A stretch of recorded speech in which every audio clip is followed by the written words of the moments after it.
البقرہ کی آیت نمبر 14 تک ہم نے گزشتہ درس میں ترجمہ کیا۔ آیت نمبر 14 جو ہے، اس میں ایک دو باتیں اور ضروری جو عرض کرنے کی ہیں۔ اللہ تبارک و تعالیٰ نے ارشاد فرمایا وَإِذَا لَقُوا الَّذِينَ آمَنُوا قَالُوا آمَنَّا۔ منافق جب ایمان والوں سے ملتے ہیں تو کہتے ہیں ہم ایمان لائے۔ وَإِذَا خَلَوْا إِلَىٰ شَيَاطِینِهِمْ، جب اپنے شیطانوں کے پاس تنہا ہوتے، یعنی اپنے سرداروں سرغنوں کے پاس اکیلے ہوتے ہیں، قَالُوا إِنَّا مَعَكُمْ، کہتے ہیں ہم تو تمہارے ساتھ ہیں۔ انما نحن مستہزئون، ہم تو ان سے صرف استہزاء کرتے ہیں، ٹھٹھا کرتے ہیں، مذاق کر رہے تھے، ان کو بیوقوف بنا رہے تھے،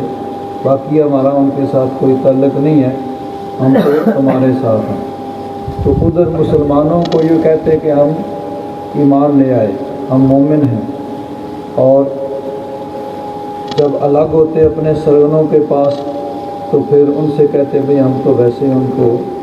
مذاق کر رہے تھے، انہیں بیوقوف بنا رہے تھے،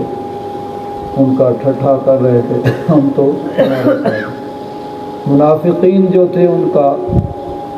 یہی طریقہ تھا، اور کوئی بھی موقع وہ ہاتھ سے نہیں جانے دیتے تھے مسلمانوں کو تکلیف پہنچانے کا، چاہے وہ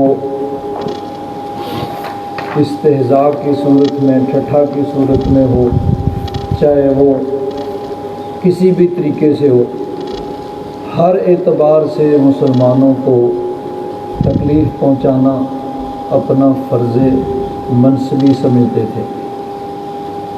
بخاری شریف کی حدیث پاک ہے، حضرت اسامہ بن زید رضی اللہ تعالیٰ عنہ راوی ہیں کہ نبی کریم صلی اللہ علیہ وسلم سواری پر سوار ہو کر حضرت سعد بن عبادہ رضی اللہ تعالیٰ عنہ ان کی عیادت کے لیے، بیمار کرسی کے لیے تشریف لے جا رہے تھے۔ اسی دوران رستے میں منافقین کا جو سرغنہ تھا، سردار تھا، جس کا نام عبداللہ بن ابی تھا، عبداللہ بن ابی ابن سلول، وہ کسی جگہ مجلس سجا کے بیٹھا ہوا تھا، وہاں سے حضور کا گزر ہوا، یعنی اس وقت تک وہ ابھی ظاہری طور پر بھی مسلمان نہیں ہوا تھا، تو وہاں سے گزر ہوا تو نبی کریم صلی اللہ علیہ وسلم نے ان کو اسلام کی دعوت دی۔ وہاں ٹھہرے، حضور سواری سے اترے، انہیں اللہ تبارک و تعالیٰ کی توحید کی دعوت دی، قرآن مجید کی تلاوت کی۔ تو یہ جو تھا عبداللہ بن ابی، یہ کہنے لگا اگر آپ جو کہتے ہیں وہ حق ہے تو اس سے اچھی کوئی چیز نہیں، اب آپ ہماری مجلس میں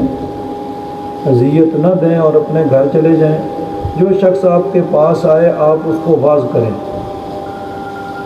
حضرت عبداللہ بن رواحہ بھی اسی کے قبیلے میں سے تھے، ان کو سخت رنج ہوا اس کی، اس بے ادبی، گستاخی اور اس زبان درازی پہ۔ انہوں نے عرض کیا یا رسول آپ ہماری مجالس میں تشریف لائیں، ہمیں یہ پسند ہے، آپ تبلیغ کیا کریں۔ اب وہاں پہ آپس میں یعنی مسلمانوں اور مشرکوں اور ایک دوسروں کی لڑائی جھگڑا جو ہے وہ شروع ہو گیا۔ نبی کریم صلی اللہ علیہ وسلم نے ان کو ٹھنڈا کیا، لڑائی کو ختم کیا۔ حضور سواری پہ سوار ہوئے اور حضرت سعد بن عبادہ ان کے پاس پہنچے، ان کی عیادت کی۔ یہ دو قبیلے تھے مدینہ منورہ میں انصار کے، جو وہاں کے لوگ مسلمان ہوئے تھے، انصار مدینہ، ایک اوس اور ایک خزرج۔ اوس کے جو سردار تھے ان کا نام تھا سعد بن معاذ، اور خزرج کے جو سردار تھے ان کا نام تھا سعد بن عبادہ۔ تو یہ سعد بن عبادہ خزرج کے سردار تھے، انہی کے قبیلے سے اس کا بھی تعلق تھا عبداللہ بن ابی کا۔ تو حضور ان کے پاس جب سعد بن عبادہ کے پاس گئے، ان کی عیادت کی اور ان سے جا کر شکایت کی کہ عبداللہ بن ابی نے اس طرح کا رویہ اختیار کیا ہے۔ تو حضرت سعد بن عبادہ نبی کریم صلی اللہ علیہ وسلم سے عرض کرتے ہیں، یا رسول اللہ اس کو معاف کر دیں، اس سے درگزر کریں۔ آپ کو اللہ تبارک و تعالیٰ نے جو منصب عطا کیا ہے وہ عطا کیا ہے، اس میں کوئی شک نہیں ہے، آپ اللہ کے محبوب ہیں، آپ کی شان بڑی بلند ہے۔ لیکن وہ بیچارہ جو ہے عبداللہ بن ابی، اس بستی کے لوگوں نے اس پر اتفاق کر لیا تھا کہ اس کو بادشاہ بنا دیں اور اس کو تاج پہنا دیں۔ یعنی حضور کی تشریف آوری سے پہلے مدینہ منورہ کے جتنے قبائل تھے وہ سب متفق ہو گئے تھے کہ عبداللہ بن ابی کو وہاں کا بادشاہ تسلیم کر لیں، کیونکہ وہ سیاسی آدمی تھا۔ تو سب لوگوں کو اس نے یعنی اس بات پہ قائل کر لیا تھا۔ اور بعض روایات میں ہے کہ ایک سونار کے پاس تاج تیار ہو کے رکھا ہوا تھا، اب اس کی تاج پوشی ہونے والی تھی، اور مدینہ منورہ جس کو اس وقت یثرب کہا جاتا تھا، اس کا بادشاہ اس کو یعنی تسلیم کر لیا جاتا۔ تاج تیار ہے، سب لوگ متفق ہیں، لیکن ابھی اس کی نامینیشن ہو چکی ہے، ابھی یعنی وہ سرمنی نہیں ہوئی۔ تو ادھر سے انصار جو ہیں مدینہ منورہ سے مکہ مکرمہ آئے، ایمان لائے، حضور نے ساتھ مبلغ بھیجے، وہ لوگ ایمان لانا۔ اب اس کا وہ کام جو ہے وہ کھٹائی میں پڑ گیا۔ اس کو اس بات کا دکھ تھا کہ میں تو یہاں پر بادشاہ بننے والا تھا، ان کے آنے کی وجہ سے میری بادشاہی جو ہے وہ جاتی رہی۔ تو حضرت سعد بن عبادہ نے کہا وہ بیچارہ،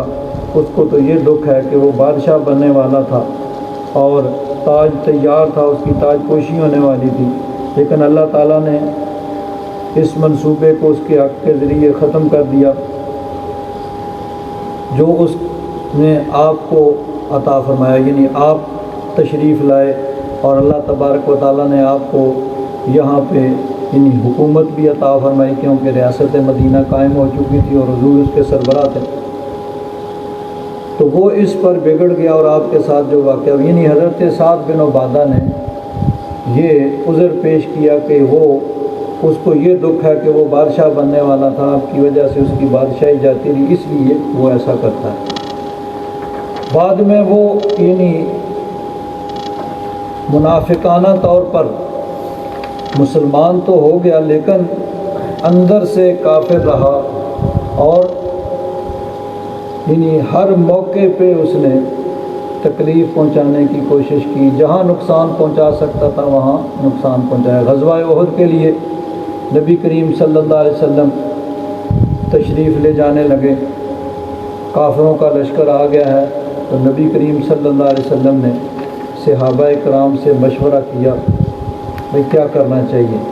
کافروں کا لشکر آ گیا ہے، کیسے مقابلہ کرنا چاہیے۔ باہر نکل کے یعنی ان سے مقابلہ کریں یا مدینہ شریف کے اندر رہ کے ان کا مقابلہ کریں۔ تو جو نوجوان صحابہ کرام تھے جوش میں آ کے انہوں نے کہا نہیں، ہم باہر نکل کے ان کا مقابلہ کریں گے۔ چنانچہ نبی کریم صلی اللہ علیہ وسلم نے ان کی رائے سے اتفاق کرتے ہوئے یعنی اعلان فرما دیا کہ ٹھیک ہے باہر نکل کے مقابلہ کریں گے۔ یہ جو تھا عبداللہ بن ابی، اس نے یہ بہانہ بنایا کہ نہیں میری بات نہیں مانی گی، میں چاہتا تھا کہ اندر رہ کے مقابلہ کیا جائے۔ تو 300 اپنے ساتھیوں کو لے کے الگ ہو گیا، بھی ہم نہیں مرنا چاہتے، ہم نہیں جانا چاہتے۔ اب 1000 کا لشکر ہے، اس میں سے 300 عین موقع پہ الگ ہو جائیں تو سوچا جا سکتا ہے کہ باقی لوگ جو ہیں ان کا بھی مورال کتنا ڈاؤن ہوگا، تو لشکر کے اندر کس طرح کے حالات پیدا ہو سکتے ہیں۔ تو اس موقع پہ بھی اس نے اسی طرح باقی بھی کوئی موقع آیا، نبی کریم صلی اللہ علیہ وسلم کی زوجہ محترمہ ام المومنین حضرت عائشہ الصدیقہ رضی اللہ تعالیٰ عنہ، اس پہ اس نے تہمت لگائی، تو ہر موقع پہ اس نے تکلیف پہنچانے کی اور نقصان پہنچانے کی کوشش کی۔ ایک حدیث پاک میں آتا ہے، ترمذی شریف کی حدیث پاک ہے کہ ایک دفعہ حضور کسی غزوہ پہ تشریف لے گئے، تو رستے میں پانی کسی جگہ سے بھرا جا رہا تھا، لوگ پانی بھر رہے تھے، کنویں تھے، تو پانی بھرتے ہوئے دو آدمیوں میں وہاں پہ جھگڑا ہو گیا۔ ایک ان میں سے انصاری صحابی تھے، ایک مہاجر تھے، یعنی مکہ سے آنے والے تھے۔ اب انہوں نے اپنے حمایتیوں کو مدد کے لیے پکارا، دوسرے نے اپنے حمایتیوں کے لیے مدد کے لیے پکارا، تو وہاں پہ یعنی جھگڑا ہو گیا۔ تو انصاری سے جو مہاجر صحابی تھے انہوں نے دوسرے صحابی کو یعنی وہ بعض روایات میں ہے کہ ان کو مکہ مارا یا تھپڑ مارا، بہرحال یہ وہاں پہ واقعہ ہو گیا۔ عبداللہ بن ابی جو ہے وہ کہنے لگا کہ یہ لوگ آئے مکہ سے، ہم نے ان کو اپنے ہاں پناہ دی اور ان کو یہاں پہ رکھا، اور اب یہ لوگ ہمیں ہی مار رہے ہیں۔ تو وہ کہنے لگا کہ جب ہم واپس مدینہ جائیں گے تو عزت والا ذلیل کو وہاں سے نکال دے گا، لَيُخْرِجَنَّ الْأَعَزُّ مِنْهَا الْأَذَلَّ، کہ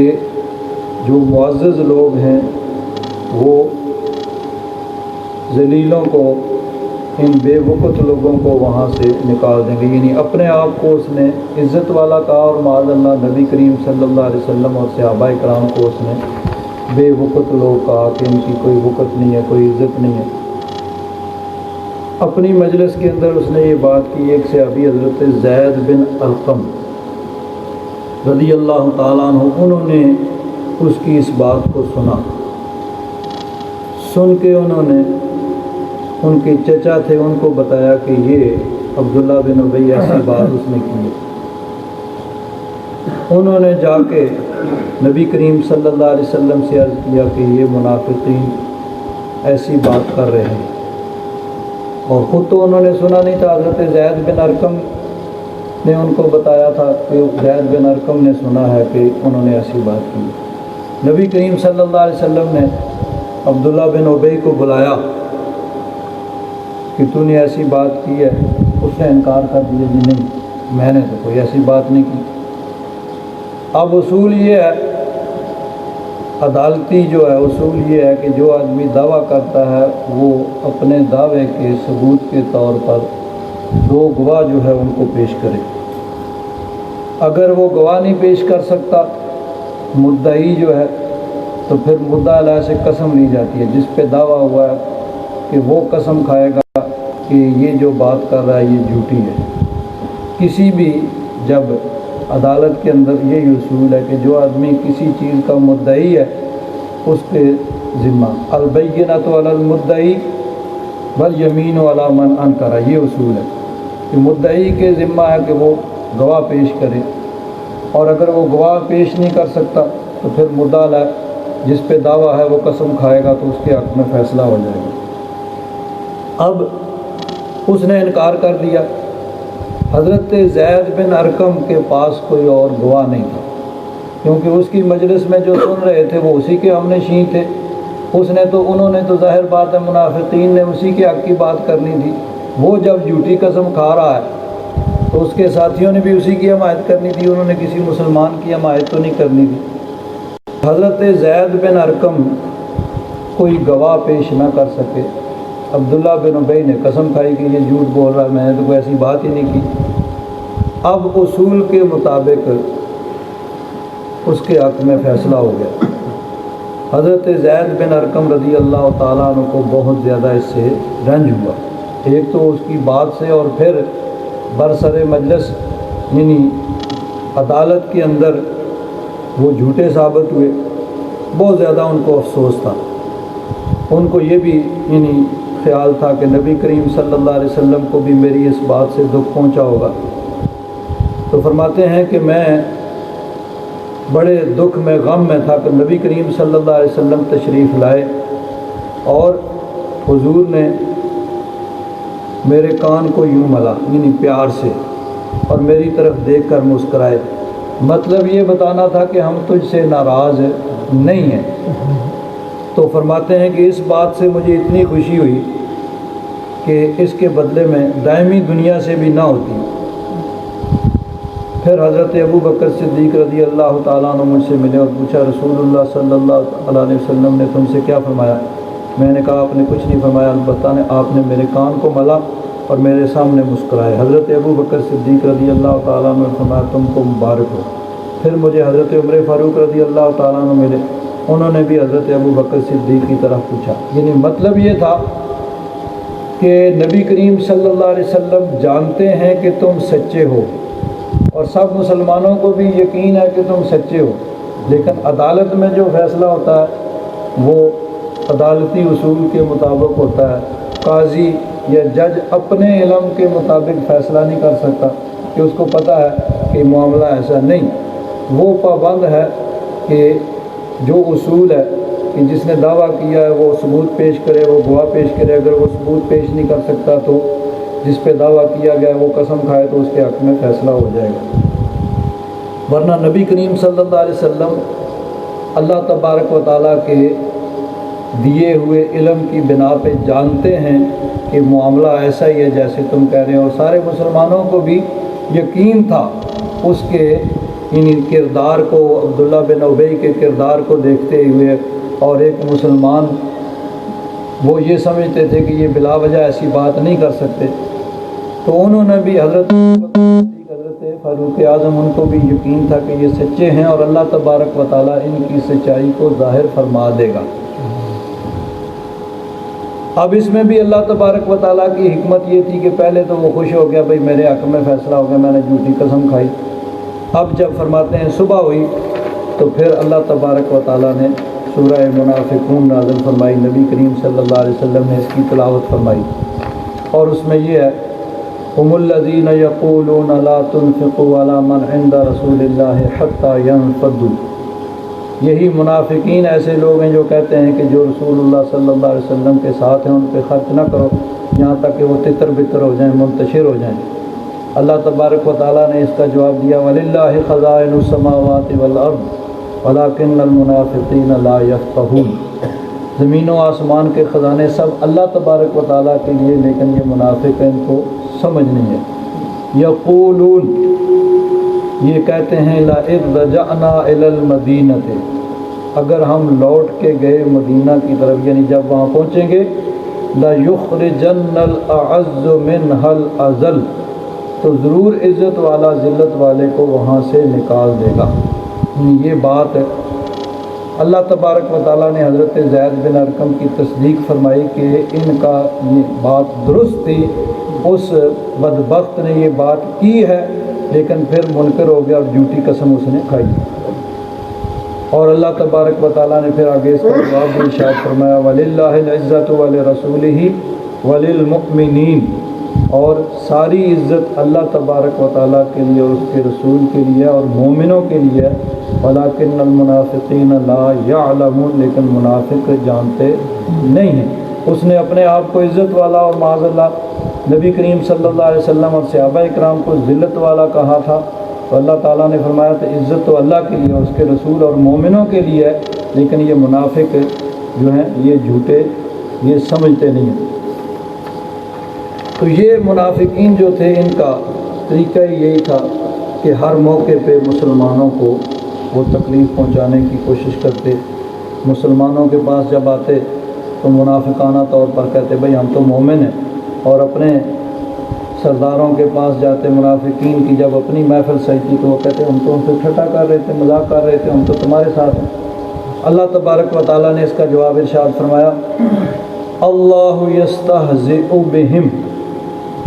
اب لفظی معنی ہے اللہ تبارک و تعالیٰ ان سے استہزاء فرماتا ہے۔ تو یہاں عربی کے اندر قاعدہ یہ ہے کہ جب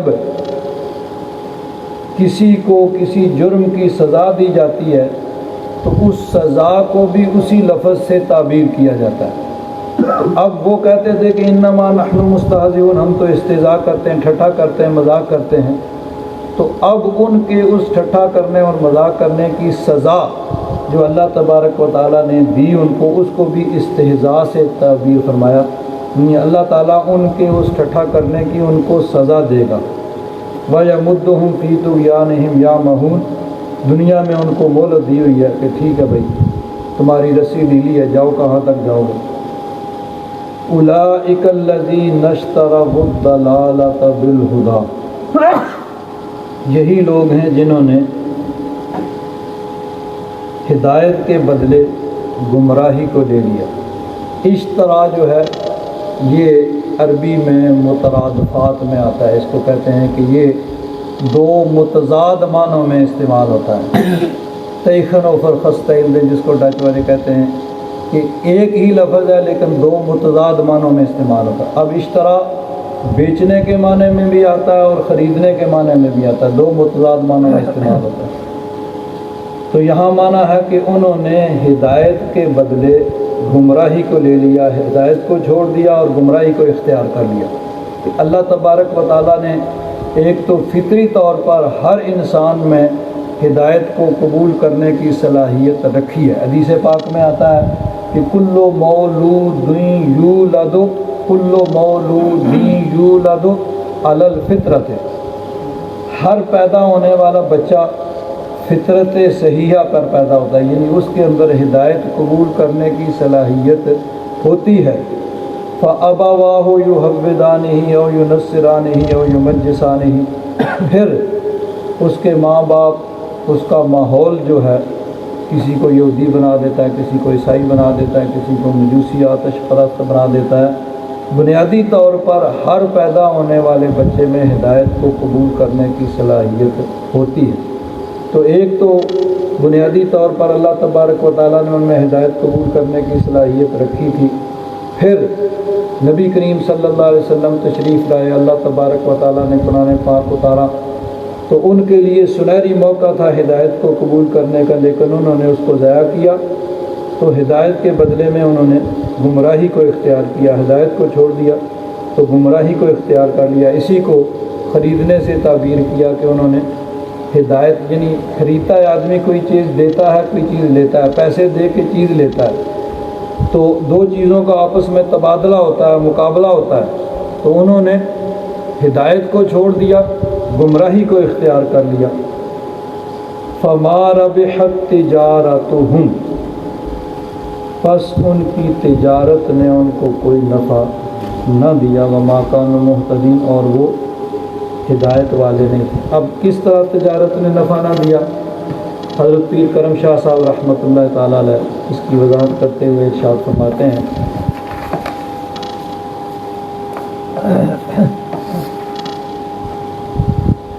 انہوں نے منافقت کا نقاب تو اس لیے ڈالا تھا کہ وہ مسلمانوں کی جماعت میں شامل ہو کر دنیاوی فوائد حاصل کریں گے، مال غنیمت سے انہیں حصہ ملے گا، ان کی چودریہٹ بھی قائم رہے گی، لیکن ان کی کوئی امید پوری نہ ہوئی۔ کیسے؟ بظاہر تو یہی ہے کہ مسلمانوں سے بھی انہوں نے فائدے اٹھائے اور کافروں کی حمایت تھی، لیکن ہوا کیا؟ اللہ تبارک و تعالیٰ نے ان کا پردہ چاک کر دیا۔ حضور نبی کریم صلی اللہ علیہ وسلم نے سر محفل ایک ایک کر کے ان کا نام لے کے ان کو مسجد سے نکال دیا۔ یعنی ایک وقت آیا کہ جب اللہ تبارک و تعالیٰ کی طرف سے حکم ہوا، اجازت ہوئی، تو نبی کریم صلی اللہ علیہ وسلم نے برسر مجلس جمعہ کے دن اعلان کیا کہ منافقین جو ہیں وہ مسجد سے نکل جائیں۔ اب ان کا خیال تھا بھئی ان کو کیا پتہ کون منافق ہے، کس کے دل میں کیا ہے، وہ بیٹھے رہے، کوئی نہیں اٹھا۔ حضور نے فرمایا بھئی جاتے ہو یا کہ میں نام لے کے پھر نکالوں؟ پھر بیٹھے رہے، بھئی ان کو کیا پتہ ہے، ان کو کیسے پتہ چل جائے گا کہ ہم منافق ہیں، ہم اوپر سے کلمہ پڑھ رہے ہیں، دل سے نہیں۔ تو اب جب وہ نہیں اٹھے تو پھر اللہ تبارک و تعالیٰ نے حضور کو جو علم عطا فرمایا تھا اس کی بنا پر حضور نے فرمایا اخرج یا فلان ابن فلان، اے فلاں کے بیٹے فلاں تو نکل جا، تو منافق ہے، اخرج یا فلان ابن فلان، نام لے لے کر ان کو رسوا کر کے وہاں سے نکال دیا۔ تو اسی کو تعبیر فرمایا کہ اولئک الذین اشتروا الضلالۃ بالہدیٰ، کہ انہوں نے ہدایت کے بدلے میں گمراہی کو اختیار کر لیا۔ تو یہ جو انہوں نے تجارت کی کہ ہدایت کو چھوڑ دیا اور گمراہی کو لے لیا، اس تجارت نے ان کو کوئی نفع نہ پہنچایا، یہ سودا ان کے لیے کوئی سود مند نہ ہوا، وما کانوا مہتدین، اور وہ ہدایت یافتہ نہیں تھی۔ مثلہم، ان کی مثال ایسی ہے کمثل الذی استوقد نارا، جیسے کسی نے آگ جلائی، فلما اضاءت ما حولہ، پھر جب اس کا ارد گرد اس آگ کے ذریعے روشن ہو گیا، ذہب اللہ بنورہم، اللہ تبارک و تعالیٰ ان کے نور کو لے گیا، وترکہم فی ظلمات لا یبصرون، اور ان کو اندھیروں کے اندر چھوڑ دیا، صم بکم عمی فہم لا یعقلون، وہ بہرے ہیں، گونگے ہیں اور اندھے ہیں، وہ لوٹ کے نہیں آئیں گے۔ او کصیب من السماء، یا جیسے آسمان سے تیز بارش برس رہی ہے، فیہ ظلمات، اس میں اندھیرا بھی ہے، ورعد وبرق، اور گرج بھی ہے، چمک بھی ہے، یجعلون اصابعہم فی آذانہم، وہ اپنی انگلیوں کو اپنے کانوں میں دے رہے ہیں، من السواء کے حذر الموت، کہ کہیں کڑک کی وجہ سے موت ہی واقعہ نہ ہو، موت کے ڈر سے وہ انگلیوں کو کانوں میں دے رہے ہیں۔ واللہ محیط بالکافرین، اللہ تبارک و تعالیٰ کافروں کو گھیرنے والا۔ اب منافقوں کی دو مثالیں یہاں پہ بیان فرمائی گئی، یعنی پہلی مثال تو ہے کہ جیسے آگ روشن ہو، تھوڑا سا اس سے روشنی پھیلے، یکدم آگ بجھ جائے، تو یہی حال منافقین کا ہے کہ وہ ایمان لائے، ایمان کا نور تھوڑا سا ملا، پھر انہوں نے کفر کی طرف چلے گئے، تو گویا وہ جو روشنی تھی وہ غائب ہو گئی، تو اب اندھیرے میں کھڑے کچھ نظر نہیں آ رہا۔ دوسری مثال ہے کہ تیز بارش ہو رہی ہے، گرج ہے، چمک ہے، تو اس کے متعلق حضرت پیر کرم شاہ صاحب رحمۃ اللہ تعالیٰ علیہ فرماتے ہیں کہ اب اس چیز کو کس سے تشبیہ دی گئی؟ فرماتے ہیں کہ یہ جو ہے نا آسمان سے جو تیز بارش ہو رہی ہے، یہ اسلام ہے، کہ بارش نازل ہو رہی ہے، یعنی اللہ تبارک و تعالیٰ نے حضور کو بھیجا، حضور تشریف لائے اور حضور نے اسلام کی دعوت دی۔ اب اس میں اندھیرا اور بادل کی کڑک، یہ کیا ہے؟ فرماتے ہیں یہ وہ مصائب اور مشکلات ہیں جنہوں نے چاروں طرف سے اسلام کو گھیر لیا تھا، اور بجلی کی روشنی سے مراد وہ فتوحات ہیں جو ان ناسازگار حالات میں اسلام کو حاصل ہوتی رہیں۔ اب یہ ہے کہ اللہ تبارک و تعالیٰ نے حضور کو بھیجا، حضور نے اسلام کی دعوت دی، تو جو مسلمان ہوتے ہیں ان کے لیے مشکلات کھڑی ہو جاتی، تکلیفیں ان کو پہنچتی، اور بجلی کی چمک سے مراد یہ ہے کہ درمیان میں کوئی فتح بھی حاصل ہو جاتی ہے اور فوائد بھی ملتے ہیں۔ تو یہ ہے کہ ایک طرف یعنی اللہ تبارک و تعالیٰ نے اسلام کو جس طرح بارش فائدہ مند ہے، اسلام فائدہ مند ہے، لیکن اس کے ساتھ ساتھ پھر مشکلات بھی ہیں، پریشانیاں بھی ہیں، کچھ فائدے بھی ہیں۔ تو اب کیا ہے، وہ یعنی جب اسلام کی فتح کو دیکھتے تو سوچتے کہ یہ سچا مذہب ہے، اور جب تکلیفیں مصیبتیں دیکھتے تو کہتے نہیں یہ سچا نہیں ہے۔ تو یعنی منافقین کی دو قسمیں تھیں، ایک تو وہ تو جو یعنی اندر سے کافر تھے اور صرف اوپر سے کلمہ پڑھتے تھے، اور ایک قسم وہ تھی جو تذبذب کا شکار تھے، کوئی فیصلہ نہیں کر پا رہے تھے کہ یہ سچے ہیں یا نہیں سچے ہیں، کبھی کہتے یہ صحیح ہیں درست ہیں، کبھی کہتے نہیں۔ بدر میں فتح ہوئی تو کہنے لگے کہ اتنے چھوٹے لشکر نے اتنے بڑے لشکر کو شکست دے دی، یہ سچے ہیں۔ جب احد میں نقصان ہوا تو کہنے لگے کہ ان کو تکلیف کیوں پہنچتے ہیں اگر یہ سچے ہوتے۔ تو یعنی وہ تذبذب کا شکار تھے، کوئی جو ہے وہ فیصلہ نہیں کر رہے تھے۔ اللہ تبارک و تعالیٰ نے ارشاد فرمایا یکاد البرق یخطف ابصارہم، قریب ہے کہ بجلی ان کی بینائی کو، قوت بصارت کو، دیکھنے کی قوت کو چکھ لے۔ کلما اضاء لہم مشوا فیہ، جب کچھ روشنی ہوتی ہے تو اس میں چل پڑتے ہیں۔ وَإِذَا أَظْلَمَ عَلَيْهِمْ قَامُوا، اور جب وہ اندھیرا چھا جاتا ہے تو پھر ٹھہر جاتے ہیں، یعنی کبھی کہتے ہیں سچا ہے تو چل پڑتے ہیں۔ چل پڑنے سے مذہب اسلام کے یعنی یقین رکھنا کہ یہ سچا مذہب ہے، اور کھڑے ہونے سے مراد انکار کرنا کہ نہیں یہ سچا مذہب نہیں ہے۔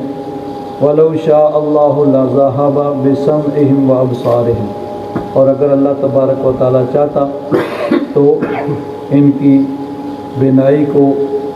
اور ان کے سننے کی اور دیکھنے کی قوت کو لے جاتا۔ ان اللہ علی کل شیء قدیر، اللہ تبارک و تعالیٰ ہر شے پر قادر ہے۔ تو منافقین جو تھے یعنی دو قسمیں، ایک تو وہ جو بالکل یعنی اسلام کے قائل نہیں تھے، صرف اندر یعنی اوپر سے کلمہ پڑھتے تھے، ان کا تو سرغنہ عبداللہ بن ابی تھا۔ لیکن کچھ لوگ تذبذب کا شکار تھے، کوئی فیصلہ نہیں کر پا رہے تھے۔ تو یہ جو ہے دونوں قسم کے منافقین، ان کا یہاں پر بیان ہوا کہ وہ اندھیروں کے اندر، اللہ تبارک و تعالیٰ نے فرمایا وَتَرَكَهُمْ فِي ظُلُمَاتٍ لَا يُبْصِرُونَ، کہ ان کو اندھیروں کے اندر چھوڑ دیا، کچھ نظر نہیں آتا۔ اب اس سے یہ بھی ہو سکتا ہے کہ دنیا کے اندر وہ کفر کے اندھیرے کے اندر ہیں اور کوئی فیصلہ نہیں کر پا رہے، یا بروز قیامت بھی ایسا ہوگا کہ ان کو اندھیروں کے اندر چھوڑ دیا جائے گا۔ پہلے یعنی قیامت کے دن بھی منافقین اور مومن جو ہیں وہ اکٹھے ہوں گے، کیونکہ دنیا میں وہ کلمہ پڑھتے تھے نا، اور اپنے آپ کو انہوں نے مسلمانوں کے اندر شامل کیا ہوا تھا۔ تو جس طرح دنیا میں وہ خوش تھے کہ ہم ادھر ان کو یعنی ان سے بھی فائدے اٹھا رہے ہیں اور ادھر کافروں کو بھی خوش رکھا ہوا ہے، ان کی ہمدردیاں بھی ہمارے ساتھ ہیں، تو بروز قیامت بھی وہ پہلے سب کے سب اکٹھے ہوں گے، لیکن پھر کیا ہوگا؟ پھر عین موقع پہ جب ضرورت ہوگی ان کو الگ کر دیا جائے گا۔ اللہ تبارک و تعالیٰ نے سورہ الحدید کے اندر اس کا ذکر فرمایا کہ یوم تری المؤمنین والمؤمنات، اس دن تو دیکھے گا مومن مرد اور مومن عورتیں، یسعی نورہم بین ایدیہم و بایمانہم، چلتا ہوگا ان کا نور ان کے سامنے اور ان کے دائیں طرف۔ یہ ایمان کا نور ہوگا جو ان کے آگے اور ان کے دائیں طرف چل رہا ہوگا، جس کی روشنی میں وہ چل رہے ہوں گے۔ بشراکم الیوم جنات، انہیں کہا جائے گا آج تمہیں خوشخبری ہو جنتوں کی، تجری من تحتہا الانہار، جن کے نیچے نہریں بہہ رہی ہیں، خالدین فیہا، اس میں ہمیشہ ہمیشہ تم رہو گے۔ ذالک هو الفوز العظیم، یہ ہے بہت بڑی کامیابی۔ یوم یقول المنافقون والمنافقات، اب منافق بھی ساتھ ہوں گے لیکن ان کے پاس نور نہیں ہوگا، ہوں گے ساتھ ہی اس وقت لیکن ان کے پاس نور نہیں ہوگا، تو منافق کہیں گے منافقون والمنافقات، منافق مرد اور منافق عورتیں کہیں گے للذین آمنوا، ایمان والوں سے کہیں گے انظرونا، ہم پہ نظر کرم کرو، ہم پہ توجہ فرماؤ، نقتبس من نورکم، ہم تمہارے نور میں سے کچھ حصہ لے لیں۔ دنیا میں تو منکر تھے، کافر تھے اندر سے، اس لیے ان کے پاس نور نہیں ہوگا، تو اب وہاں کہیں گے کہ ہم بھی تمہارا تھوڑا سا نور لے لیں۔ انظرونا نقتبس من نورکم، ہماری طرف دیکھو کہ ہم بھی تمہارے نور میں سے اقتباس کر لیں، تھوڑا سا لے لیں۔ قیل ارجعوا وراءکم، ان سے کہا جائے گا کہ لوٹ جاؤ پیچھے، فالتمسوا نورا، وہاں نور ڈھونڈو، یعنی یہاں نور ملنے والا نہیں ہے، نور تو ملتا تھا دنیا میں، وہاں تم نے لیا نہیں، ایمان کا نور لیا نہیں، تو نور تو وہاں ملتا تھا، اور کہاں سے ملتا تھا؟ بارگاہ مصطفیٰ سے ملتا تھا، نبی کریم صلی اللہ علیہ وسلم کی بارگاہ سے ملتا تھا۔ جو ادب کے ساتھ، احترام کے ساتھ حضور کی بارگاہ میں حاضری دیتا تھا، جو حضور کا ادب کرتا، احترام کرتا، سچے دل سے مسلمان ہوتا، اس کو نور ملتا۔ جو نور مانتا تھا اور نور مانگتا تھا، اس کو نور ملتا تھا۔ اعلیٰ حضرت فاضل بریلوی رضی اللہ تعالیٰ عنہ نے بڑی پیاری بات فرمائی۔ آپ فرماتے ہیں کہ نور کی سرکار ہے، کیا اس میں توڑا نور کا، کہ حضور سراپا نور ہے، وہاں کیا نور کی کمی ہے؟ نور کی سرکار ہیں، کیا اس میں توڑا نور کا؟ اور فرماتے ہیں کہ میں گدا تو بادشاہ، بھر دے پیالہ نور کا، میں گدا تو بادشاہ، بھرے پیالہ نور کا، نور کی سرکار ہیں، کیا اس میں توڑا نور کا؟ تو اب وہاں منافق جو ہیں وہ نور مانگیں گے ایمان والوں سے۔ دنیا میں اگر یا رسول اللہ کہا جائے تو کفر اور شرک کا فتویٰ، تو وہاں مانگیں گے، اللہ کو چھوڑ کر ایمان والوں سے مانگیں گے، بھائی تم ہی دے دو، تو وہاں مانگیں گے، لیکن کیا حکم ہوگا؟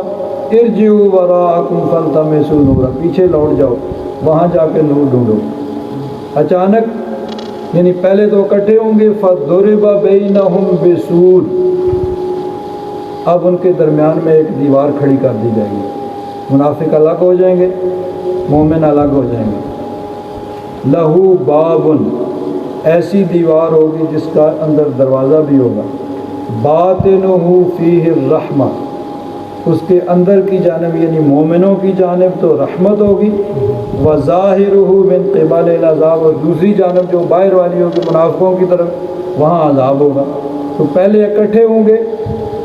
اب علیحدگی ہو جائے گی، مومنوں سے نور مانگیں گے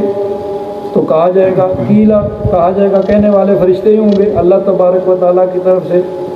تو وہ کہیں گے بھائی نا یہاں نہیں نور ملتا، یہ نور پیچھے جاؤ، یعنی وہاں دنیا سے ملتا تھا، وہاں تم نے ایمان کا نور نہیں لیا۔ اچانک درمیان میں دیوار کھڑی کر دی جائے گی، باطنہ فی الرحمۃ وظاہرہ من قبلہ العذاب، تو اب اس کے مومنوں کی جانب تو رحمت ہوگی، اللہ تبارک و تعالیٰ کا فضل ہوگا، کرم ہوگا، اور دوسری جانب منافقین کی جانب وہاں عذاب ہوگا۔ ینادونہم، اب پکاریں گے، پہلے تو کیونکہ قریب تھے تو اس کو انظرونا، یعنی جس طرح قریب والا کسی دوسرے سے بات کرتا ہے، اب درمیان میں دیوار ہوگی تو اب فرمایا ینادونہم، جیسے کوئی پکارتا ہے دیوار کے پیچھے سے یا دور سے کسی کو آواز دیتا ہے، تو اب وہ آواز دیں گے، الم نکم معکم، کیا ہم تمہارے ساتھ نہیں تھے؟ منافق ایمان والوں کو پکار کے کہیں گے بھئی ہم تمہارے ساتھ تھے، تمہارے ساتھ ہی نماز پڑھتے تھے، تمہارے ساتھ حج بھی کر عمرے پہ بھی جاتے تھے، اور تمہارے ساتھ جہاد پہ بھی جاتے تھے، جنگوں میں بھی جاتے رہے، تو کیا ہم تمہارے ساتھ نہیں تھے؟ قالوا بلا، مومن کہیں گے ہاں تھے تو ہمارے ساتھ، ولکنکم فتنتم انفسکم،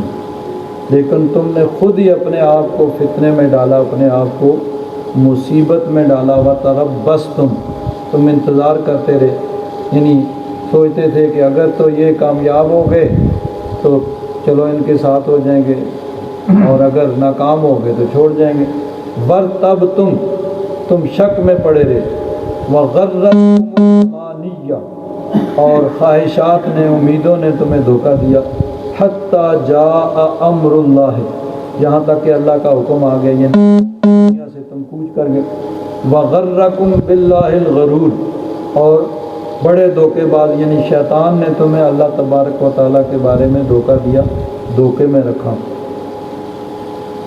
فَالْيَوْمَ لَا يُؤْخَذُ مِنْكُمْ فِدْيَةٌ وَلَا مِنَ الَّذِينَ كَفَرُوا، اب مومن کہیں گے آج تم سے کوئی فدیہ نہیں لیا جائے گا، وہاں کچھ ہوگا بھی نہیں دینے کے لیے، لیکن اگر کچھ ہو بھی تو وہ قبول نہیں کیا جائے گا۔ تو مومن کہیں گے کہ آج تم سے کوئی فدیہ قبول نہیں کیا جائے گا، ولا من الذین کفروا، اور نہ کافروں سے، ومأواکم النار، اور مأواکم النار، تمہارا ٹھکانہ جہنم ہے، دوزخ ہے، ہی مولاکم، یہی تمہارا یعنی رہنے کی جگہ، وبئس المصیر، اور وہ بہت ہی بری جگہ ہے۔ تو منافقین دنیا میں انہوں نے اپنے آپ کو خود جو ہے اس مصیبت کے اندر ڈالا، جس مصیبت کے اندر وہ بروز محشر مبتلا ہوں گے، کہ وہ مومنوں کے ساتھ بھی رہے لیکن اوپر سے، اندر سے وہ کافر رہے، تو بروز محشر بھی ان کو پھر اسی طرح سزا ہوگی کہ پہلے وہ ان کے ساتھ ہی ہوں گے، لیکن پھر یکدم ان کو الگ کر دیا جائے گا، درمیان میں دیوار آ جائے گی، وہ پکار کے کہیں گے ہم تمہارے ساتھ تھے، وہ کہیں گے ہاں تھے تو ہمارے ساتھ ہی، نماز بھی پڑھتے تھے، حج بھی کرتے تھے، سارا کچھ کرتے تھے، لیکن اندر سے تم کافر رہے، تم نے ایمان کو قبول نہیں کیا، تو آج پھر تمہاری کوئی کسی قسم کی مدد نہیں ہو سکتی، آج تمہارا ٹھکانہ جہنم ہے، تم نے جہنم کے اندر ہی جانا ہے۔ تو یہ اب دیکھیے اس میں شروع میں 5 آیتیں جو ہیں وہ مومنوں کے متعلق نازل ہوئی، 2 آیتیں ان الذین کفروا سے آگے یہ کافروں کے متعلق، اور یہ دوسرا پورا رکوع جو ہے 13 آیات یہ منافقین کے متعلق نازل ہوئیں، اس میں منافقین کی نفسیات، ان کا طریقہ، ان کی سوچ، اس کو بیان ہوا۔ تو کافر جو ہیں سیدھے جنہوں نے انکار کر دیا، اس کے متعلق 2 آیتیں ہیں، مومنوں کے متعلق 5 آیتیں، لیکن منافقین پورا رکوع یعنی 13 آیتوں کے اندر ان کی مذمت جو ہے وہ بیان کی گئی، ان کی نفسیات کو بیان کیا گیا۔ تو نفاق جو ہے یہ یعنی کفر سے بھی زیادہ سخت ہے، چنانچہ دیکھیے اللہ تبارک و تعالیٰ نے منافقین کی جو سزا بیان فرمائی وہ کافروں سے بھی سخت ہے۔ 5واں سپارہ ہے، آخری رکوع ہے، فرمایا ان المنافقین یخادعون اللہ وہو خادعهم، منافقین اللہ تبارک و تعالیٰ کو دھوکہ دینے کی کوشش کرتے ہیں، وہو خادعهم،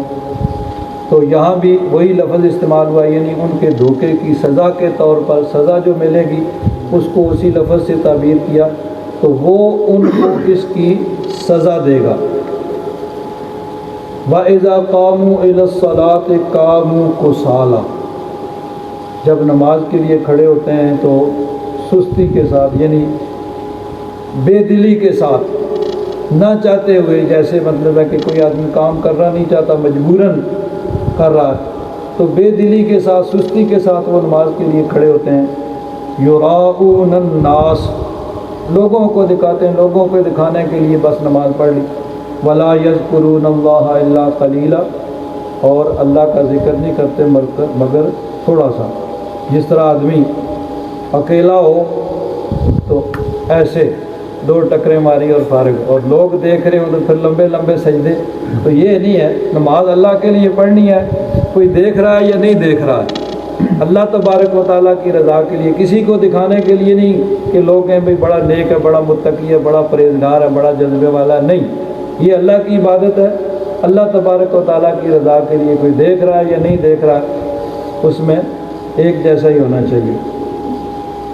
اب یہاں ایک بات بڑی دلچسپ ہے، لوگ ایک واقعہ بیان کرتے ہیں، یعنی بطور مثال کے کہ باپ بیٹا کہیں دعوت پہ گئے، تو جب گھر میں آئے تو باپ کہنے لگا بیٹا روٹی لاؤ، روٹی کھا لے،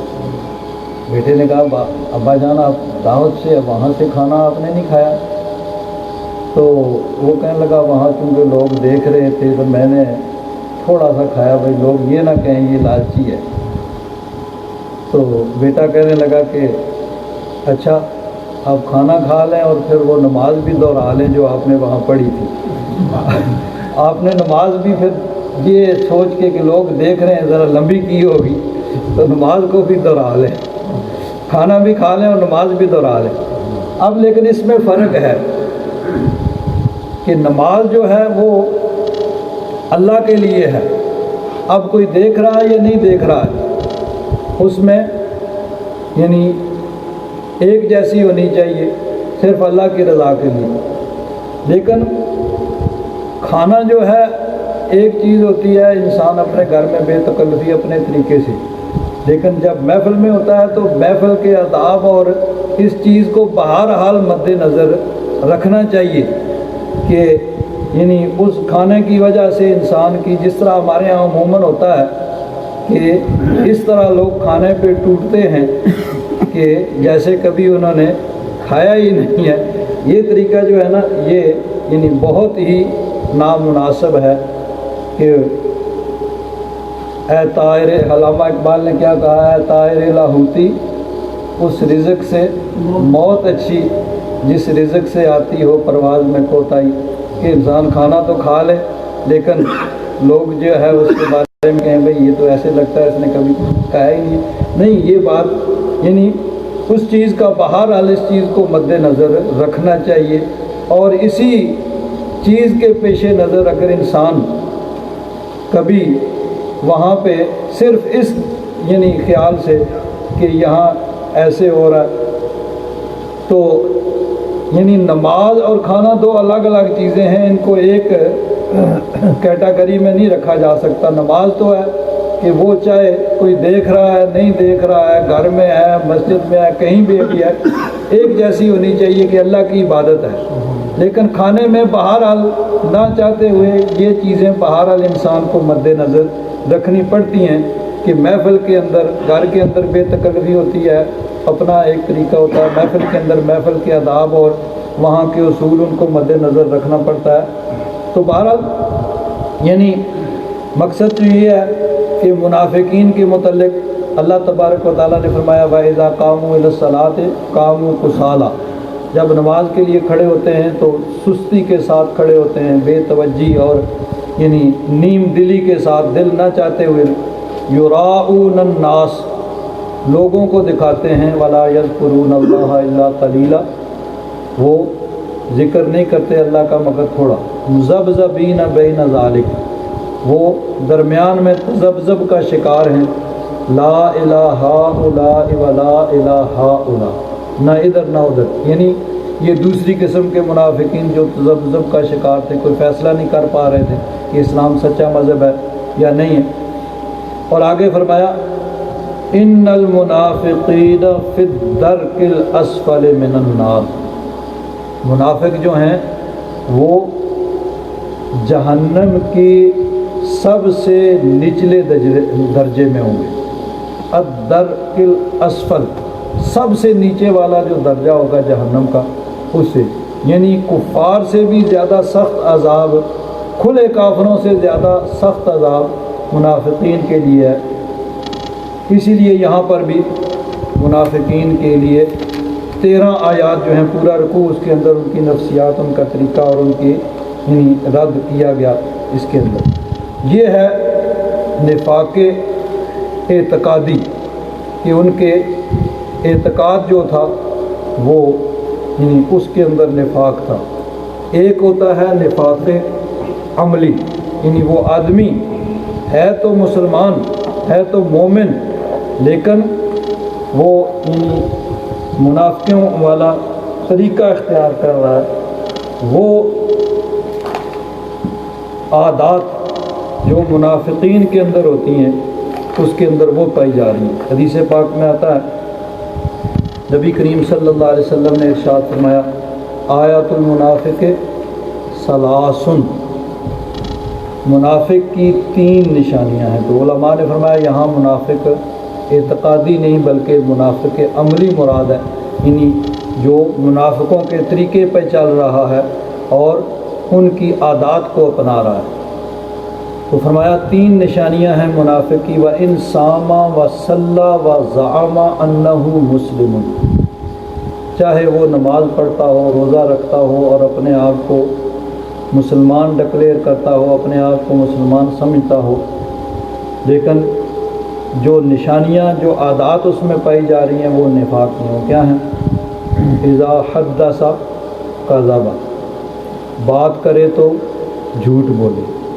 تو جھوٹ بولنا یہ منافقین کی نشانی۔ وَإِذَا وَعَدَ أَخْلَفَ، وعدہ کرے تو وعدہ خلافی کرے، یعنی وعدے کو توڑ دے، وعدے کے مطابق نہ چلے۔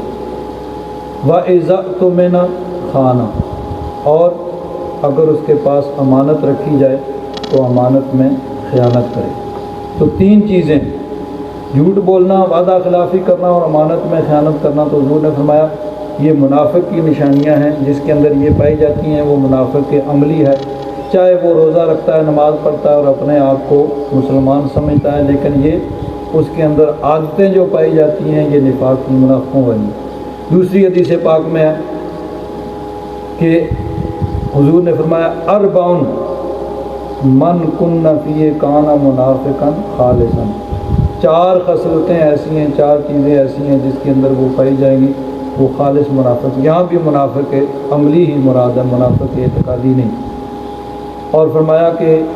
جس میں ان میں سے کوئی ایک خصلت ہوگی تو اس میں نفاق کی خصلت ہے، جب تک کہ وہ اس کو چھوڑ نہ دے۔ 3 تو یہی ہیں، اس میں ایک اور ہے۔ فرمایا کہ جب اس کے پاس امانت رکھی جائے اس میں خیانت کرے، جب بات کرے تو جھوٹ بولے، جب عہد کرے تو عہد شکنی کرے، اور چوتھی ہے وَإِذَا خَاصَمَ فَجَرَ، اگر کسی سے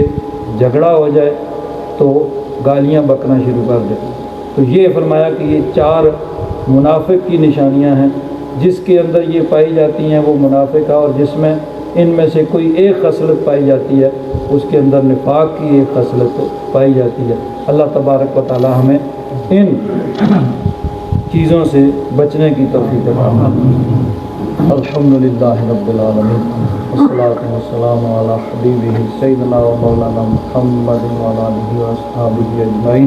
اللہم ربنا تقبل منا انک انت السمیع العلیم وتب علینا یا مولانا انک انت التواب الرحیم۔